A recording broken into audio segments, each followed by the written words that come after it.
Donc, bonjour à tous. Comme Rachel vient d'indiquer avec Olivier, on va vous parler de l'expatriation au Portugal. C'est un sujet qui est encore d'actualité. On a eu des modifications substantielles en 2023 avec la suppression du régime RNH. Pour autant, ça reste une destination aujourd'hui de choix et euh, nous, on continue à faire partir de nombreuses personnes, même si on a un régime fiscal qui a été totalement modifié. Donc, moi, je vais vous parler plus particulièrement de l'aspect fiscal, ce qu'il faut regarder lorsqu'on décide de s'expatrier au Portugal et avec les sujets, on va dire, portugais, mais aussi les sujets vus de France, parce que par définition ou par essence, vous êtes à l'origine des résidents fiscaux français et vous allez voir que pour pouvoir remplir toutes les conditions, c'est illusoire de penser qu'on va pouvoir immédiatement couper tous les ponts avec la France. Donc, le premier élément, moi, qui m'intéresse, parce que c'était un élément moteur au Portugal, c'était savoir quel va être le régime applicable lorsque vous arrivez au Portugal. Aujourd'hui, on a encore deux régimes qui coexistent. Le régime RNH, celui qu'on appelle le régime RNH 1, qui normalement n'est plus possible de faire depuis le 31 décembre 2023, mais on a une période intercalaire euh, qui va jusqu'en 2000, qui est prolongée jusqu'en 2024 et qui permet d'en bénéficier.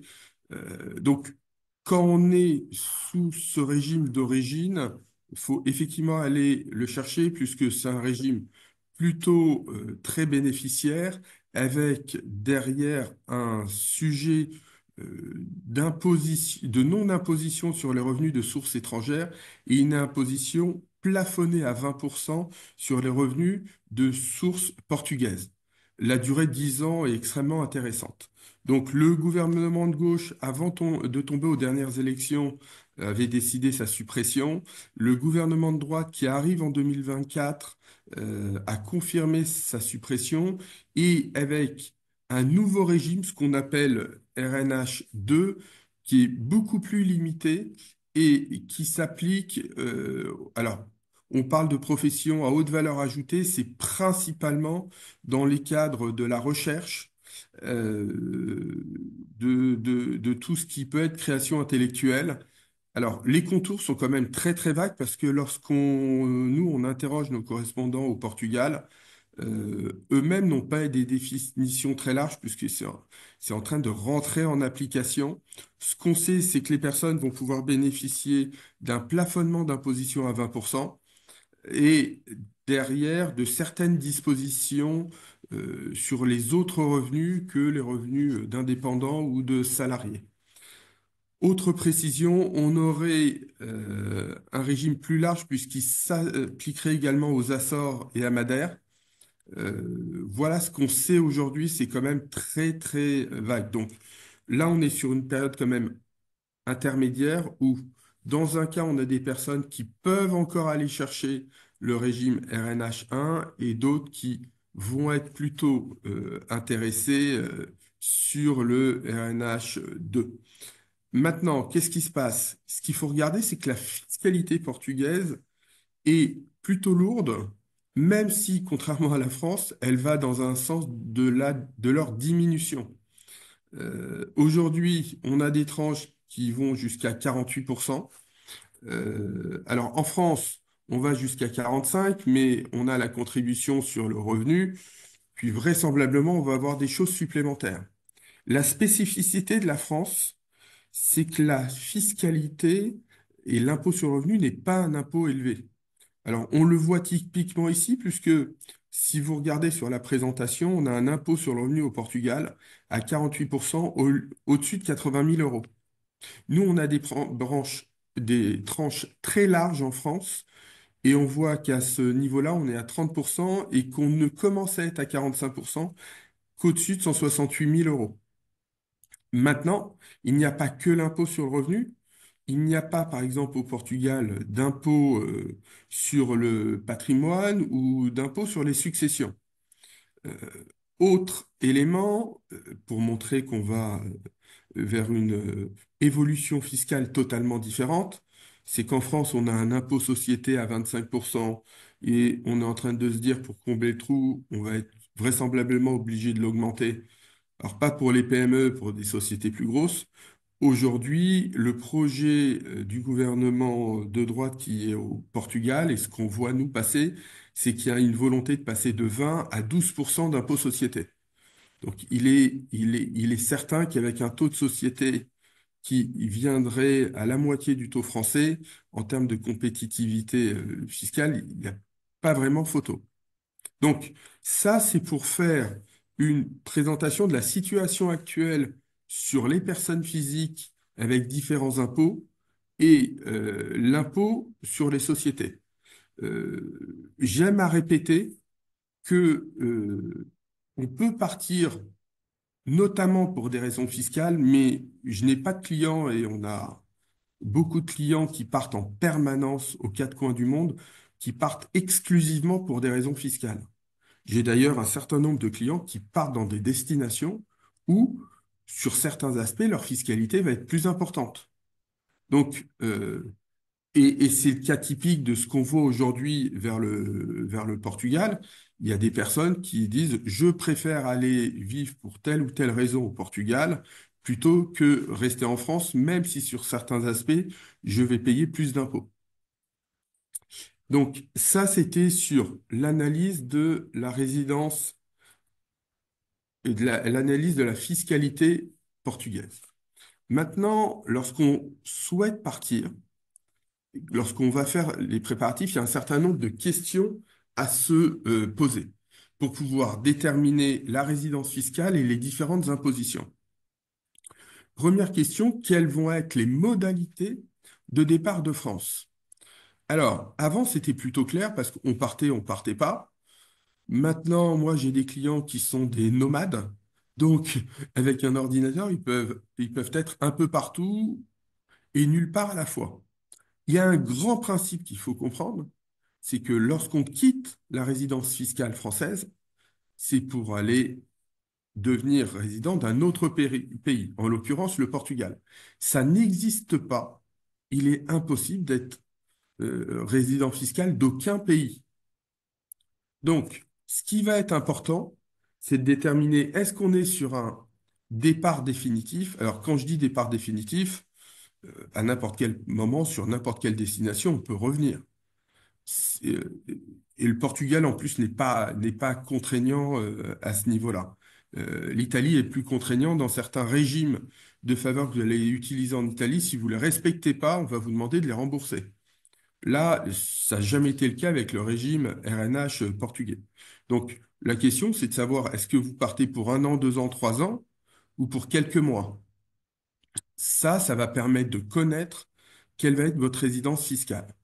Et puis, quelles sont les attaches que je vais conserver en France?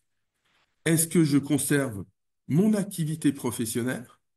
Est-ce que je conserve un patrimoine ou je vais partager mon temps entre les deux?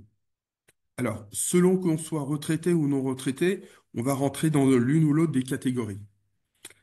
Pourquoi ça fait partie des premières questions qu'on se pose? Parce que moi, je vais avoir besoin de déterminer pour mes clients leur résidence fiscale.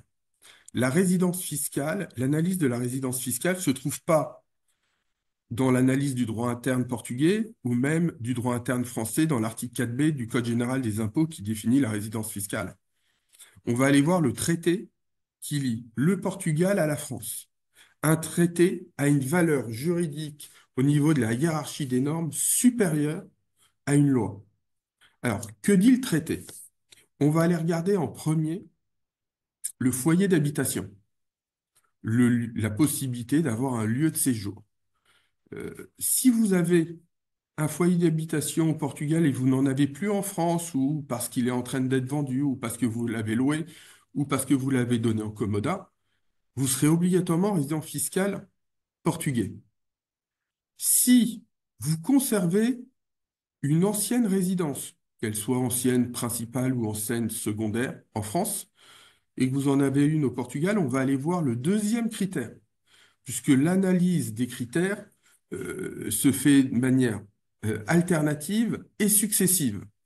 Donc le deuxième critère, c'est celui, c'est souvent le plus important, du centre des intérêts économiques, d'où je retire la majorité de mes revenus.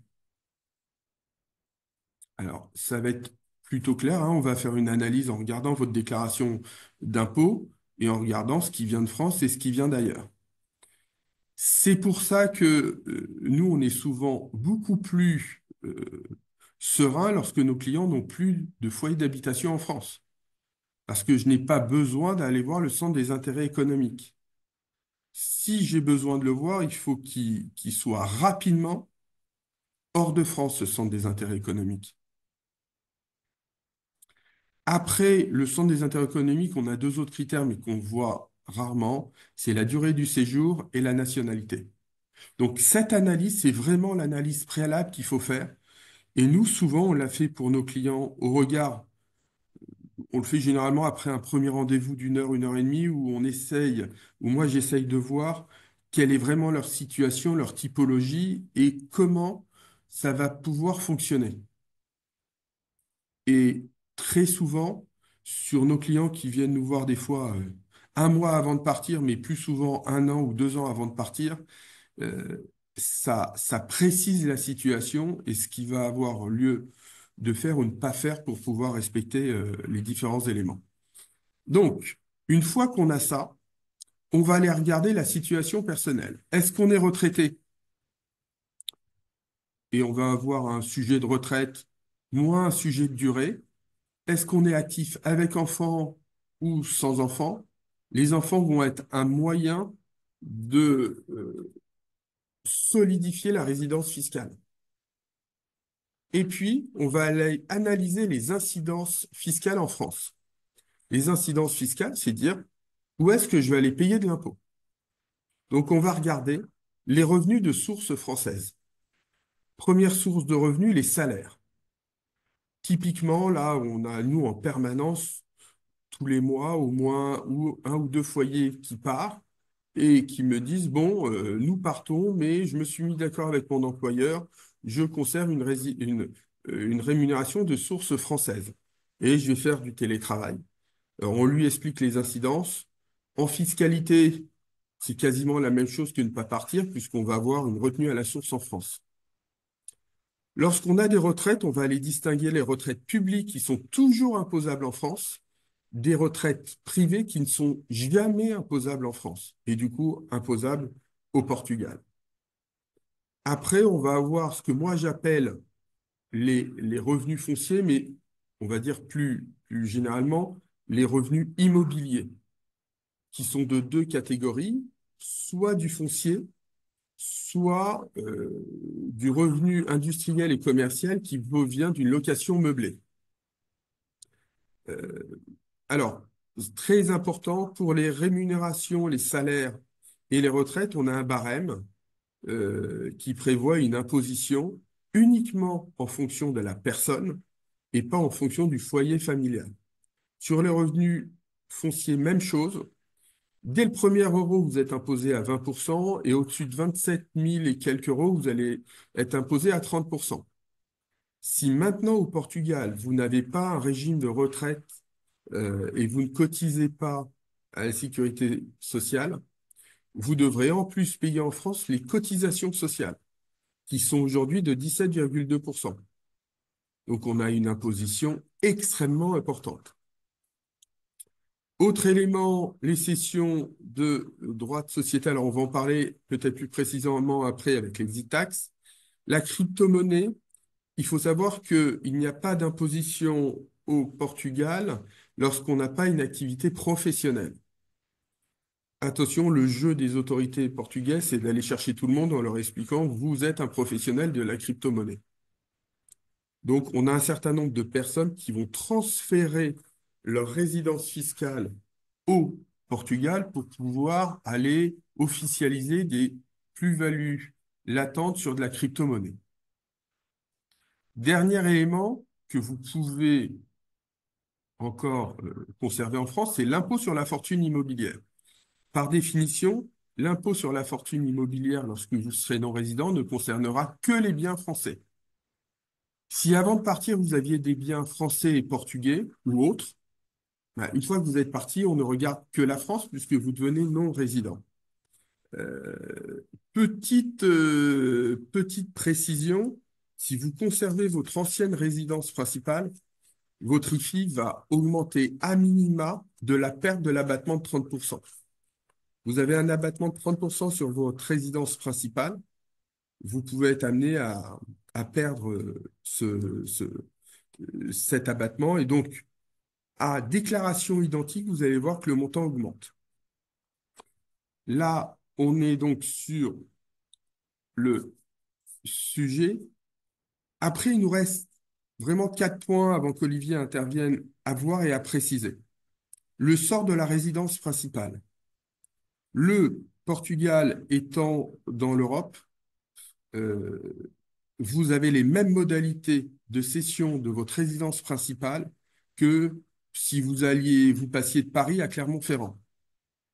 Ça signifie que vous pouvez partir sans avoir vendu votre bien, à condition de l'avoir mis dans une agence, et vous aurez les mêmes délais de vente et vous pourrez bénéficier de l'abattement résidence principale. Au niveau, autre élément sur la résidence principale, si vous la conservez, vous allez avoir apparaître un truc hyper sympa qui s'appelle la taxe d'habitation que vous n'aviez pas. Et si en plus vous êtes dans une grande métropole, vous risquez d'avoir un petit coup au cœur quand vous la recevrez. Alors, nous, on la reçoit pour nos clients depuis quasiment 15 jours. On a des appels tous les jours parce que un 70 mètres carrés à Paris, la taxe d'habitation dépasse les 3 500 euros. Et on a même vu pour une propriété, bon, d'un certain niveau, hein, dans le sud de la France, dépasser 15 000 euros. Donc, faut quand même en tenir compte.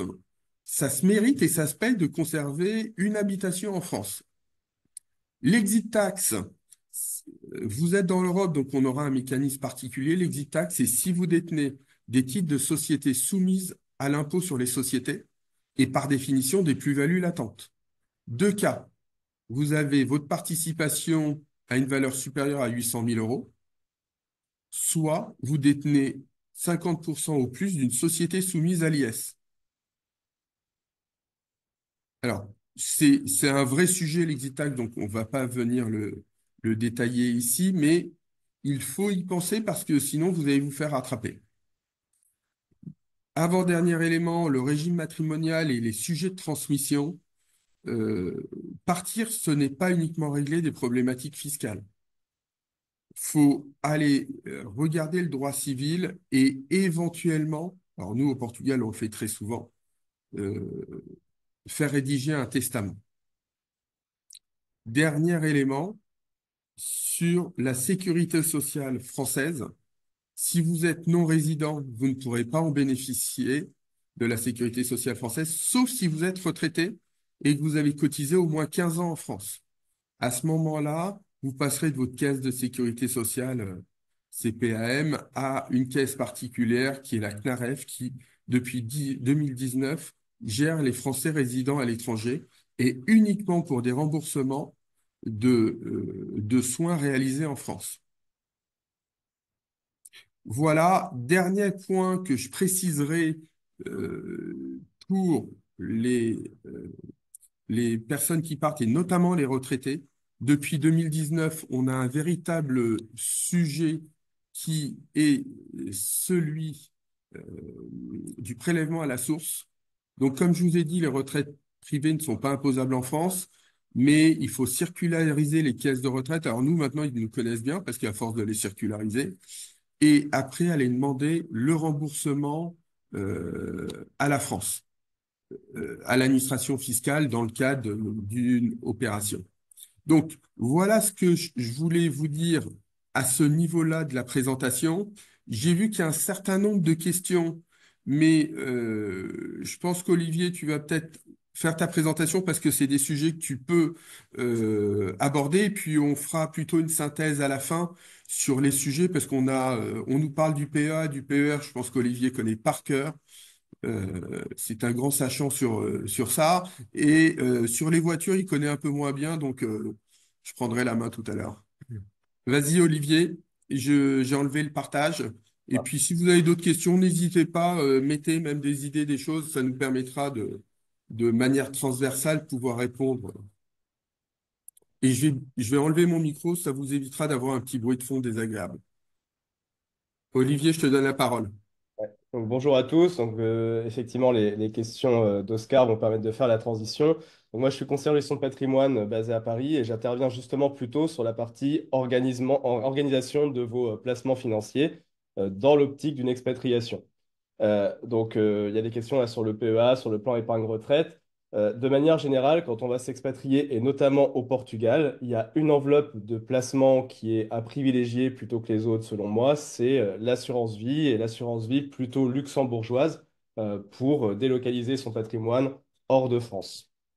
Alors, l'assurance vie, souvent tout le monde en a déjà une en France avec des montants plus ou moins importants. Je vais vous rappeler comment ça fonctionne et pourquoi c'est particulièrement attractif au Portugal. Donc, je ne sais pas si vous voyez bien mon écran. Rachel, est-ce qu'on voit mon écran? OK. Donc, l'idée, l'assurance vie, c'est simplement une enveloppe de placement au sein de laquelle on place un capital qui peut être jusqu'à plusieurs millions d'euros. Et cet argent n'est jamais bloqué. L'argent reste disponible pour faire des retraits, des versements. Et le principe, c'est qu'il n'y a aucune imposition sur les gains que vous faites au sein de l'enveloppe tant que vous ne faites pas de retrait. Donc, c'est une enveloppe de capitalisation efficace parce que chaque année, les intérêts ou les plus-values que vous matérialisez ne vont pas être amputés d'impôts, donc vous allez capitaliser sur une base plus importante. Et surtout, c'est un outil de transmission qui reste très efficace si jamais vous avez vos enfants ou de la famille qui restent en France. Parce que certes, au Portugal, il n'y a pas de droit de succession, mais si vous êtes résident fiscal portugais et que vos enfants restent résidents fiscaux français, eh bien, ils resteront soumis d'une manière ou d'une autre au droit de succession français. Et donc, il faut penser à ce paramètre. Et l'assurance vie, ça permet de transmettre à ses enfants 152 000 euros en franchise de droit de succession. Ensuite, jusqu'à 700 000 euros et quelques, on est taxé que jusqu'à 20%. Et au-delà de 700 000 euros et sans limite, on est taxé autour de 31%, ce qui est nettement plus favorable que le barème des droits de succession habituels.